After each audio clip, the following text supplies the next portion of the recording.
Which of these games do you want to start with? Let's go Seahawks Lions, because that's what I controlled F first. So we'll start with that one. First thing, I don't think the Seahawks are going to be stopping many people this year. And second thing, I don't think the Lions are going to be stopping many people this year. But I think us as the consumer and the watchers of football are really going to enjoy it. I think these two teams and the other games, the Packers and the Falcons, are four very fun teams, entertaining offenses, entertaining players on both sides of the ball, but very flawed teams, which are going to be very interesting to watch. I guess that's saying very, but interesting to watch as the season goes along. So, but Seahawks and Lions was, yeah, it was something. It was something. There was some haymakers getting thrown on both sides of the ball. So many interesting little wrinkles on each side of the ball offensively. The thing that really jumped out to me, and really kind of digging into it immediately here, the work that the Seahawks did with 3 tight ends on the field throwing the football today was remarkable. Geno was, I believe. Oh, I got it. Dude, you have it. You have it in front of you. So the Seahawks, Seahawks got the Lions of base on 11 dropbacks. There's 9 efficient plays, 6 explosive plays, and 22 total plays that they got them in base, 12 first downs. So they just got them to 3 linebackers and just absolutely shredded them the entire day. So I had it with the 13 personnel stats. Out of 13 personnel, Geno was 6 of 7 for 103 yards today with 5 passing first downs. He had a 0.97 EPA per dropback. So every time the Seahawks used 3 tight ends and threw the football today, they got a point. Essentially, that's how efficient it was.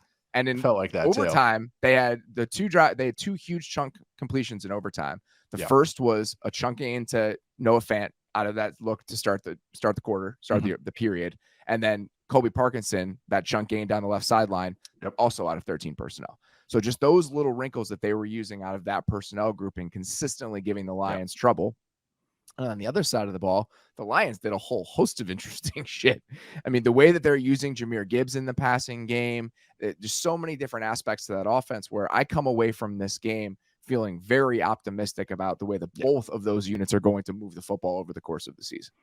2 good offensive coordinators, and both have some talent at their hands, and they're just really trusting their quarterbacks to do some stuff.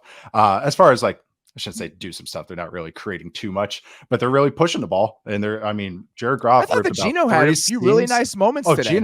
Geno's always going to rip it. And he had a nice scramble. Even creation in the pocket. Yeah. The scramble that late in the game was huge. Yeah. And him just moving around the pocket and navigating the pocket, I thought was excellent today, especially with his 2 tackles not playing in this game. So he finished 9 of 13 for 104 yards when blitzed in this game, which I thought was a huge kind of swing for the Seahawks in their favor when you consider the state of their offensive line. He took 1 sack. It was a terrible sack. He only got hit once, though. That was the only time he got hit, was that sack. 1 sack on 1 hit, period, on 44 dropbacks. That's pretty good protection with tackles being banged up and out and not in. But if you just want to look at why they're doing all this play action, it was to get the linebackers in conflict, the Lions linebackers. And there was a draw play, and so not even a pass play, but a draw play, I want to say in the second half, where Anzalone, because the Lions were, when they're in base, were running a lot of a spot drop.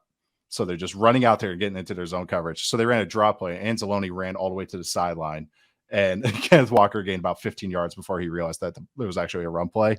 And so that's what they're just doing over and over. They're just getting these linebackers in conflict over and over and over. And it was working. I mean, the Noah Gray wheel route was awesome. That was out of 13 personnel in the second quarter. They're doing some really good stuff. And then on the other side of the ball, the Lions and their designer plays are the best. Like the flea flicker, the fourth quarter, the fourth down counter play to St. Brown. Like they just do some really cool stuff on 3rd and 4th down and shot plays. It's just that sometimes it's just a race to 40 points, I guess, when I think with both of these teams.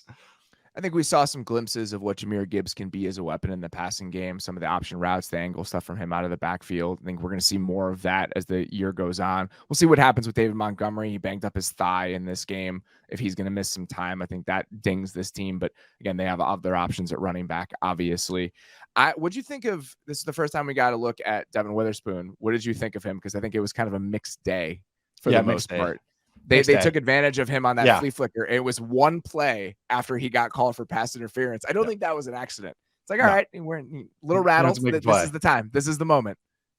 Also, speaking of rookies, Laporta had some nice moments, although as a pass catcher, the run blocking, the David Montgomery fumble was him getting blown up by Nwosu. So again, that's the good and the bad of Laporta. But Gibbs is so explosive, and like even the pick that Goff had, that was going to be a choice route to Gibbs that probably would have gone for an explosive play.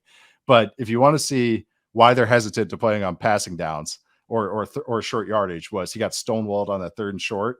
And then on 4th down, he gets blown up and Goff gets pressured because of that when he has to be in pass protection. It was like, Montgomery isn't like the most explosive back, but that's his use. It's to take some charges in pass pro and eat those 1 yards and get those first downs. He's the innings eater. So that's the give and take of having Jahmyr Gibbs. He's going to get better. His eyes go to the right spot. It's just, he's got to get his leverage. He's got to work on his leverage a little bit.